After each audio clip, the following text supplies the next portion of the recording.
Hello students, I am VLN Swarupini, lecturer in biochemistry from Sri Venkateswara College of Arts and Sciences, which is affiliated to Adikavi Nannaya University, Rajahmundry. Now I would like to discuss about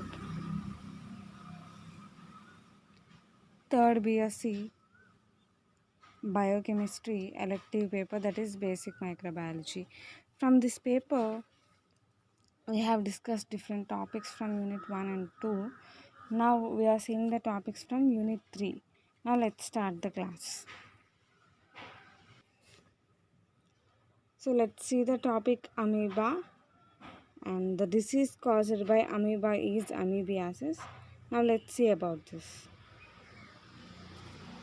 So this amoebiasis is a infectious disease caused by the protozoa Entamoeba histolytica.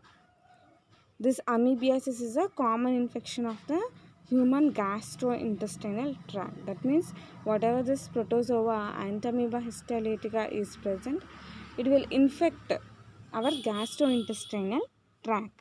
Coming to this Entamoeba histolytica, this is a protozoan which is found in tropical areas. Tropical areas means it is also seen in India, and it is not only seen in tropical areas and also in few developing countries. And why we see this common in the developing countries means due to unhygienic and low sanitary conditions which are present in the developing countries. Because of this reason we see this Entamoeba histolytica, so found in tropical and developing countries where low hygiene and sanitary conditions are present. And here coming to this Entamoeba histolytica, this is belonging to the subkingdom protozoa which falls in the kingdom Protista. So here kingdom is Protista. So kingdom is Protista and subkingdom is Entamoeba histolytica.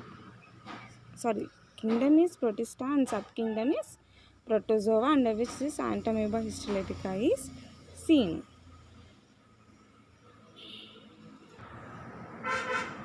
So see the diagram of Entamoeba histolytica. So it will contain a pseudopodia which is responsible for the locomotion, and an ectoplasm and an endoplasm. It will contain a digestive vacuole through which it will engulf the food material, and also a nucleus, food vacuole, and a contractile vacuole will be present in this Entamoeba histolytica. And if you see this Entamoeba histolytica, which we call simply as amoeba, is a single celled protozoa. You see this is a single cell. Okay, this is a single celled protozoa, and it is a eukaryotic organism. And if you see this pseudopodia, it is responsible for the locomotion, and by movements this particular structure of the amoeba will be changed. Structure will be changed frequently. That's why there is no proper structure for this amoeba. Okay, so this is a single cell protozoan eukaryotic organism which constantly changes its shape. And this Entamoeba histolytica is a pathogenic intestinal amoeba. Pathogenic means it is a pathogen. It depends on other organisms. So it will infect humans, and it will infect the intestinal cells. Okay, and here habit of Entamoeba histolytica is the mucus, and habitat is the mucus and submucosa of large intestine. So most probably in the intestine it will it will be localized at the mucosa and submucosa of large intestine. So will have large intestine and small intestine, where this particular Entamoeba histolytica will infect, that is large intestine, and it will it will be infected on the mucus area of the large intestine. Okay, now let's see the morphology of this Entamoeba histolytica. It is seen in three stages: trophozoite stage, pre-cyst stage, and cyst stage. So let's see about trophozoite stage.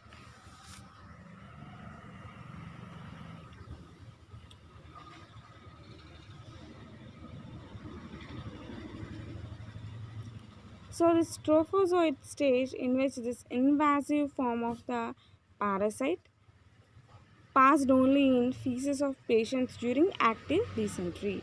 So we all know what is the common symptom of this particular Entamoeba. It is nothing but the diarrhea. That means um, it shows the characteristic feature of like cholera. Okay, so diarrhea is commonly seen.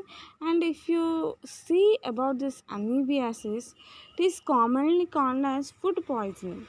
Okay, so whenever this particular food, whatever the food intake we are taking, if it is contaminated with Entamoeba histolytica, then we'll get this amoebiasis. And in some cases it is also simply called as food poisoning. Okay, so here this particular trophozoite, which is related to this Entamoeba histolytica, is a parasitic form, and it is only seen in the feces of patients during active dysentery, which is a major symptom of this amoebiasis. Okay, so during the active dysentery, which is seen in the patients, in that patient feces, this particular trophozoite of amoeba is seen.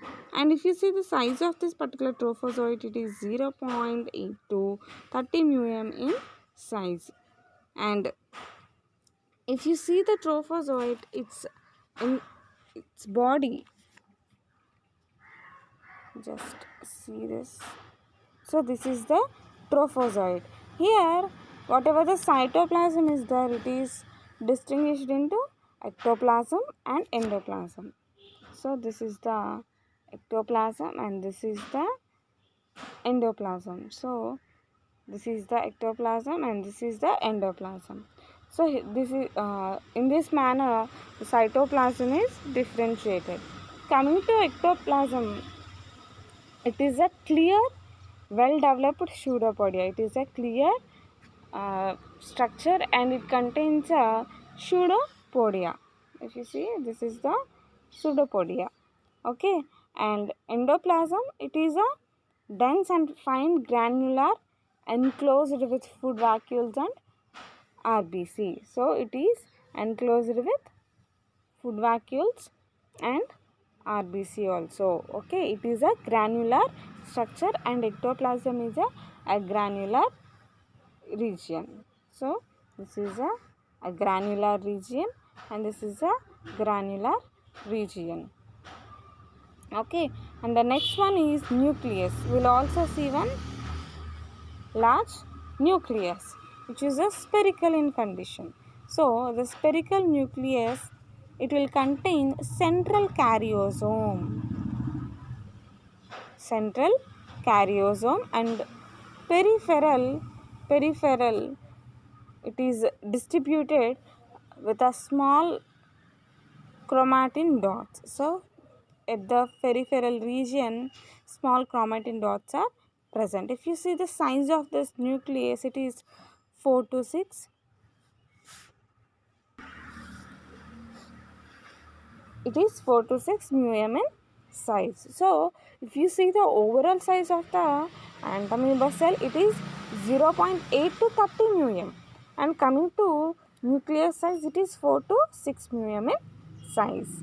So it also contains a food vacuole. These are the food vacuoles. So these food vacuoles, they contain leukocytes or RBCs, and ingested RBCs are characteristic feature of the Entamoeba histolytica. That means presence of this ingested RBC and normal RBC in the Food vacuole is the characteristic feature of Entamoeba histolytica.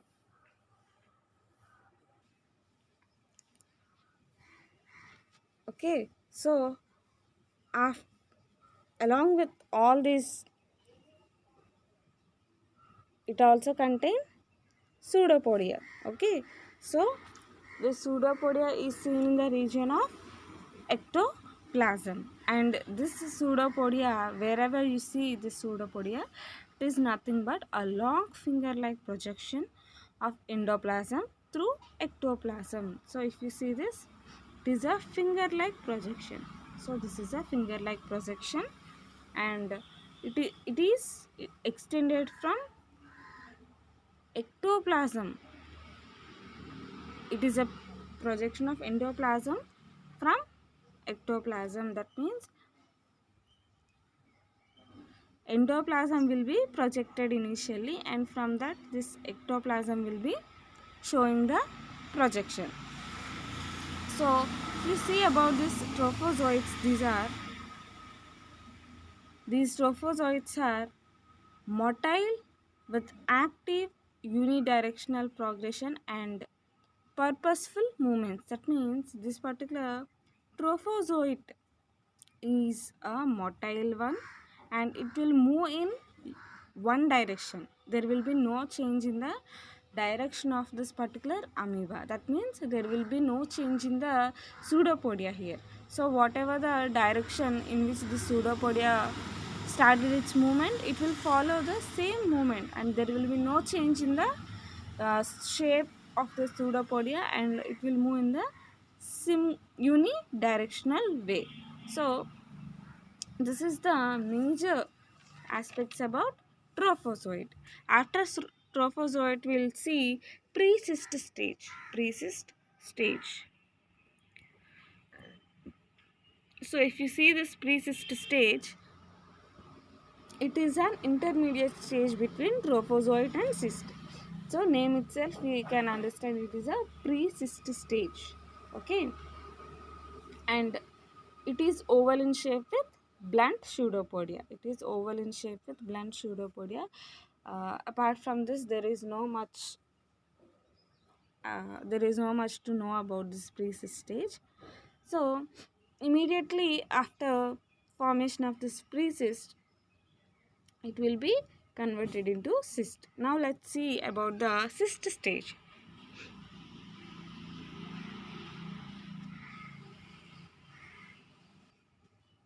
So this cyst stage is the infective form. Okay, it is the infective form of the parasite found in formed stools. Okay, this is the infective form of the parasite found in formed stools. And here if you see the habitat, it is the wall and lumen of the colon. So colon, which is a small region present in our digestive system. Okay, and this cyst is a spherical shape, and it measures 10 to 20 mm in diameter. Okay, here it is a spherical shaped structure, so we call it as 10 to, we measure this particular cyst and will have around 10 to 20 mm in diameter, and it is covered with smooth chitinous wall. Okay, it is covered with a smooth chitinous wall. This is a smooth chitinous wall, and this is helpful in the resistance of this particular uh, cyst form from other gastric acids or other adverse conditions which it will pass to. That means uh, at the while it is moving from digestive tract from the mouth to the large intestine, what will happen, it should also pass to the stomach, where this stomach is a little acidic, it shows little acidic conditions, and these acidic conditions can be withstand by the presence of this chitinous wall. Okay, and here nuclear structures are same as trophozoites. That means nucleus which is present here is similar to that of nucleus which is present in the trophozoite, and it is uninucleated, and the cyst is again two, it shows two kinds of nucleus. Initially it is a uninucleated, and where the chromatin body with a large glycogen mass is present, and this uninucleated form is present in the immatured form. Okay, in the immatured form, in the immatured form, what we can see, uninucleated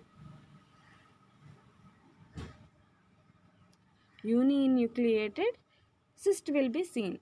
And after maturation, that means after maturation of the cyst, quadrinucleated is present. Okay, quadrinucleated, that means it will contain four nuclei like this, four nucleus will be present, and they never invade intestinal walls. Okay, matured cyst will never invade intestinal wall. Okay, so this is about the three forms of this Entamoeba histolytica. So first one is trophozoite form, and the second one is precyst form, and the third one is cyst form. Now we'll see about the life cycle.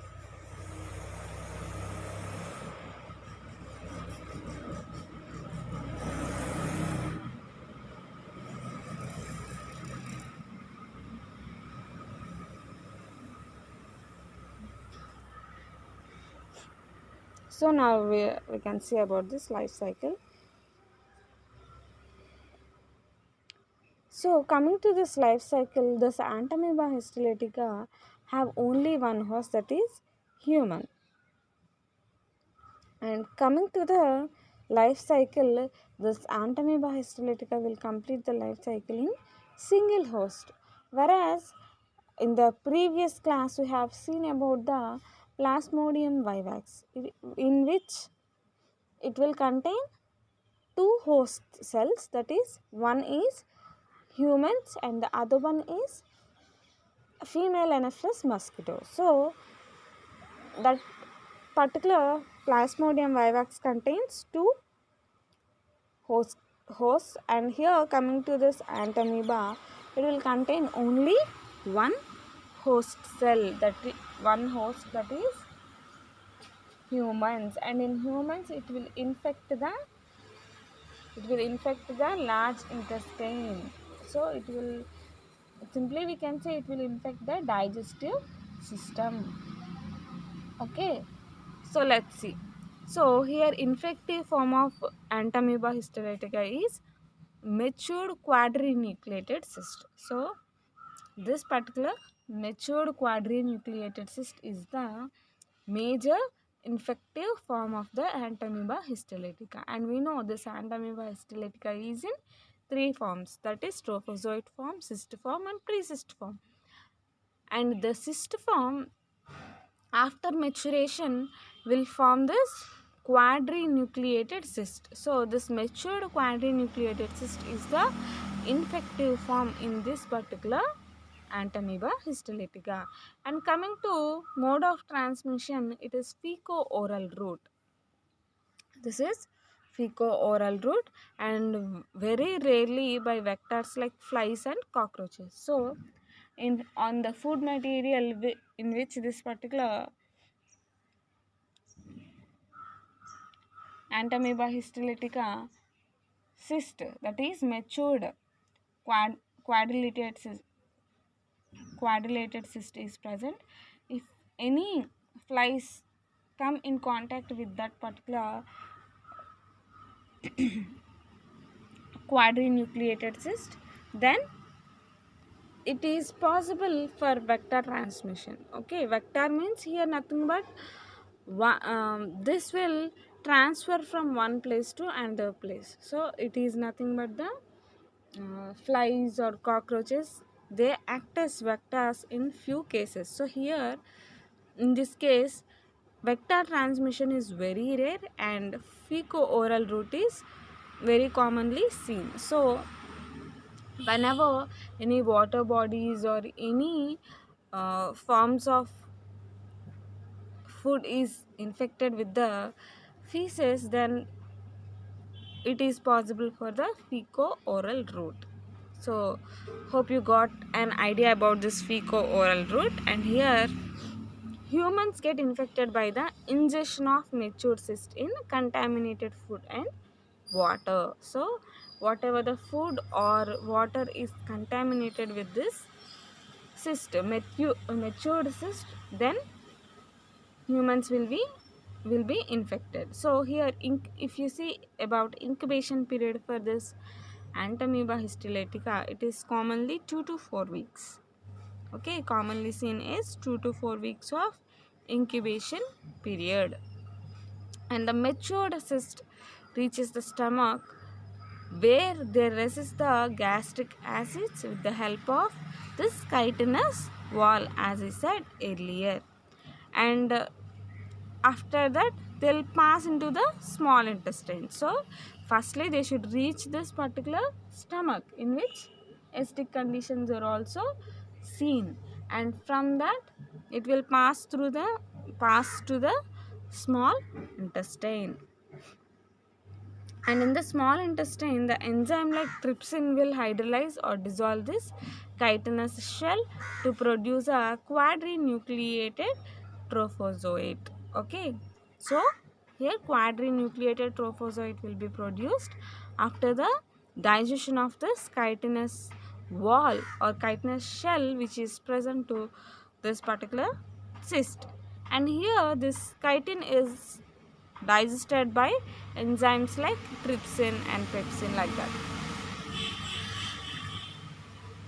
And the process of dissolving or digesting this chitinous shell is nothing but encystation.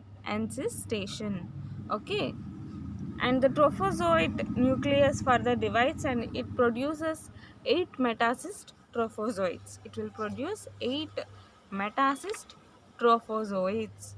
Hope I'll show you the diagram, then you'll get an idea. So first one is this is a matured quadrinucleated cyst, and this is converted into, this will undergo encystation. So encystation means digestion of this chitin wall, and after that what will happen? Quadrinucleate trophozoite is produced. Quadrinucleated trophozoite. So this is the quadrinucleated trophozoite, and this trophozoite nucleus further divides and it produces 8 metacysts, and it will produce 8 metacysts. And these metacyst trophozoite becomes the mature trophozoites, and they pass into the colon. So trophozoites will be produced and they pass into the colon. And here how these trophozoites will be passed means by the peristaltic movements, and they reach the cecum where the amoeba starts multiplying, and here they colonize mucosal surface and crypts of the large intestine. So here they infect large intestine finally. So here trophozoite will reach the large intestine by peristaltic movements, and what happens? This amoeba starts multiplying at the large intestine. Okay. So after this what happens is, due to food deprivation or crowding or desiccation and accumulation of waste products, so these are the few reasons by which these trophozoites form cysts. That means we all know during unfavorable conditions these cysts are formed. So coming to this Entamoeba histolytica, it starts multiplying in the trophozoite stage, and this multiplication occurs in the large intestine. After multiplication of many trophozoites, what happens is there will be food deprivation and crowding, accumulation of waste products produced by these particular entamoebas. So because of these unfavorable conditions, what happens is the trophozoite is converted into cyst.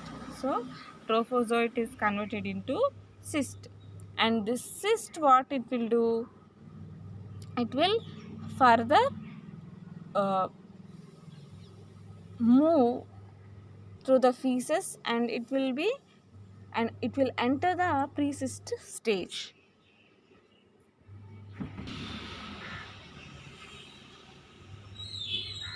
So here this Entamoeba histolytica will be converted into cyst, and here this Entamoeba histolytica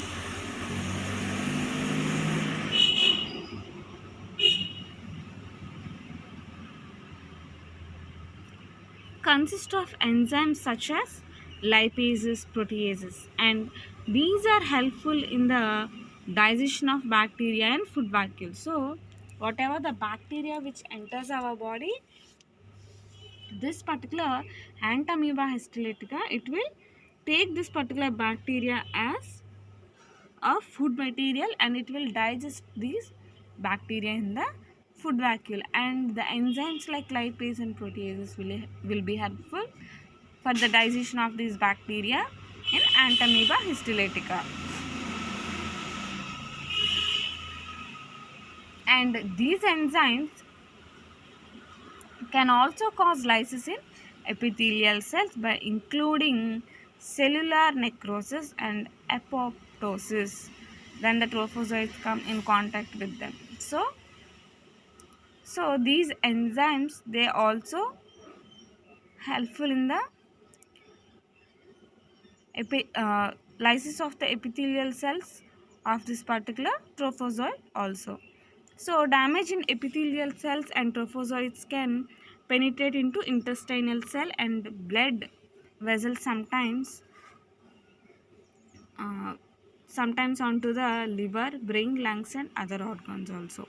So if epithelial cells were damaged, what happens? These trophozoites can penetrate into intestinal wall and into the blood vessels, and sometimes to liver, brain, lungs and also to other organs.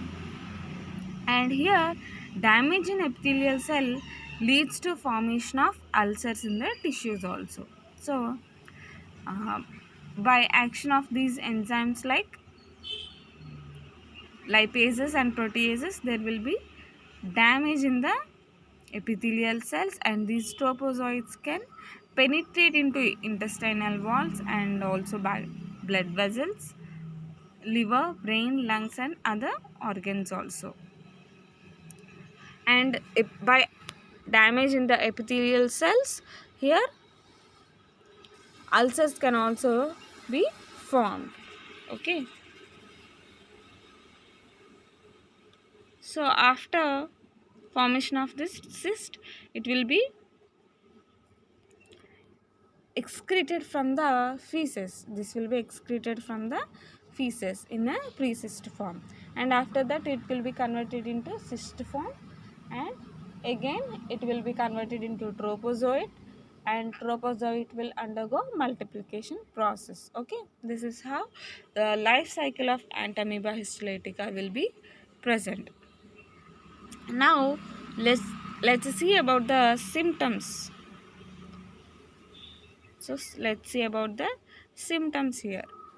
So if we see this particular amoebiasis, we can see this amoebiasis in different forms like acute amoebiasis, chronic amoebiasis, extraintestinal amoebiasis. So in this acute amoebiasis, we can see diarrhea or dysentery with frequent or small and often bloody stools. Okay, so can there is presence of this diarrhea or dysentery with frequent or small of often bloody stools. That means presence of blood in the feces is also observed in this particular acute amoebiasis. Okay, and the next condition is chronic amoebiasis. On this chronic amoebiasis, uh, gastrointestinal symptoms are commonly seen like fatigue, weight loss, and occasional fever. So here what happens in the chronic amoebiasis? There is presence of fatigue, which is a illness, and weight loss and occasional fever is also commonly seen in this particular chronic amoebiasis. And the next one is extraintestinal amoebiasis. In this extraintestinal amoebiasis, it can occur in parasite spread to other organs. That means in the first acute amoebiasis, blood vessels will be damaged, and in the chronic amoebiasis, here only the damage is limited to the digestive system. And coming to extraintestinal amoebiasis, the this particular protozoa will enter different organs. So then if organs are infected with this Entamoeba histolytica, then we call it as extraintestinal amoebiasis. Okay, and most common symptoms are like liver abscesses if this particular Entamoeba histolytica is infecting liver, and in amoebic liver abscesses, fever and right upper quadrant abdomen pain will be seen. Okay, and other organs can also be infected. So uh, by infection what will happen, by infection what we'll call is pleuro pleuropulmonary amoebiasis or cardiac amoebiasis, cerebral amoebiasis or renal amoebiasis, genital urinary amoebiasis. So pleuropulmonary means it is related to lungs, liver, and cardiac means it is related to heart, cerebral means it is related to brain, renal means it is related to kidneys, genitourinary means it is related to the excretory system. Okay, so by type of organ this particular Entamoeba histolytica is infecting, this particular disease can be named in different ways. Okay, so let's see how this particular Entamoeba histolytica can be diagnosed. How this Entamoeba histolytica is diagnosed? Obviously, due to the presence of this cyst excretion in the stools, there will be stool parasite diagnosis. There will be the first method, stool parasite diagnosis. So here there will be growth of this particular trophozoites or cyst, or microscopic identification of the cysts and trophozoites in the stools, and it is a common method for diagnosing this Entamoeba histolytica. And the next one is stool culture formation. So here cultures will be developed from stools. This is used for chronic and asymptomatic intestinal infectious Entamoeba histolytica. So this stool cultures will be developed when the patient is undergoing chronic amoebiasis or asymptomatic intestinal infection. That means whenever there is no presence of any symptoms, then this particular stool cultures will be carried. And different mediums are used like Diamond's medium or Nelson's medium to develop culture of this particular amoeba.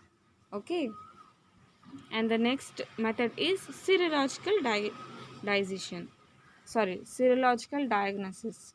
So here serological tests are carried for chronic amoebiasis, and here immunological techniques like indirect heme agglutination, enzyme immunoassay, enzyme linked immunosorbent assay are commonly used to detect this antibodies in the serum. So obviously whenever an antigen enters our body, automatically our body will develop antibodies. So by identifying the antibodies against this antamoeba histolytica, we can also identify the presence of this antigen in our body. So for this serological diagnosis like indirect heme agglutination, immuno enzyme immunoassay, enzyme linked immunosorbent assay, which we call it as simply ELISA, these methods were carried. And the other method is molecular diagnosis.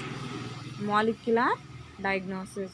So here molecular diagnosis is used to differentiate between the pathogenic species and non-pathogenic species. So here in amoeba we have different kinds of species, and here antamoeba histolytica is one of the infectious species. So to identify this pathogenic and non-pathogenic species, these molecular diagnostic methods are used. So here molecular techniques like PCR is mostly carried. So in this PCR, DNA or RNA probes are used to identify this amoebiasis. And the other method is radiological investigations like X-ray of abdomen, CT scan of abdomen, and MRI scan, computed tomography, ultrasonography. These are the few methods which can be used to detect liver or cerebral amoebiasis. Okay, so coming to treatment,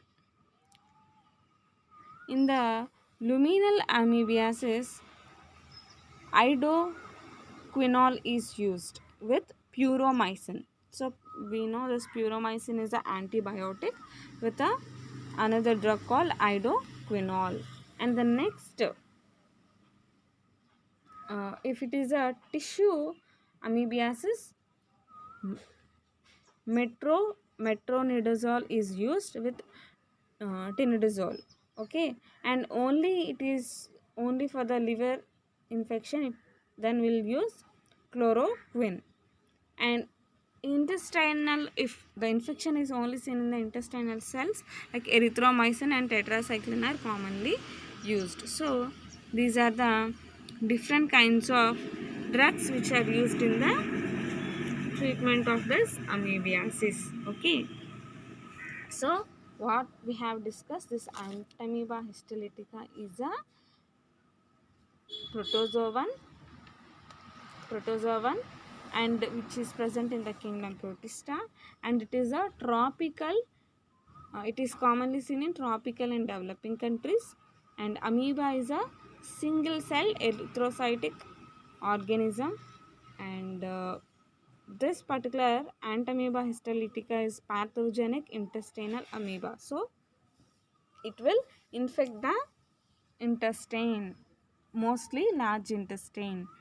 If you see after infection, it is commonly seen at the mucosa and submucosa of large intestine. So seen in three forms: trophozoite, pre-cyst and cyst form.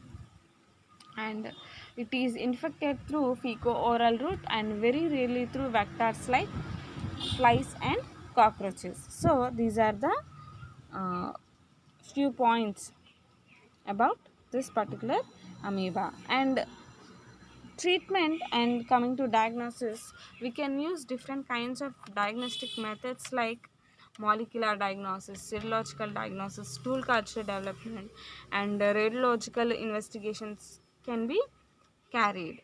Or we can simply observe these cysts or trophozoites under microscopy to identify this particular amoeba, that is Entamoeba histolytica.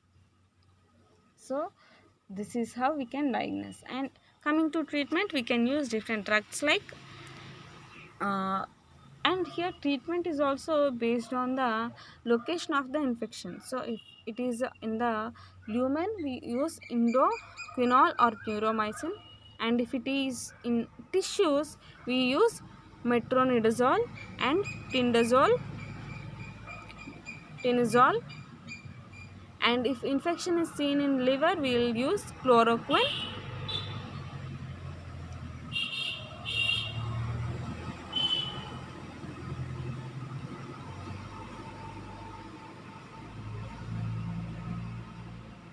And if the infection is only limited to intestinal cells, we'll use erythromycin or tetracycline. So this is how we can treat amoebiasis. So this is for today's class, students. Please write the notes. I have already posted PDFs to your WhatsApp groups. Thank you, students.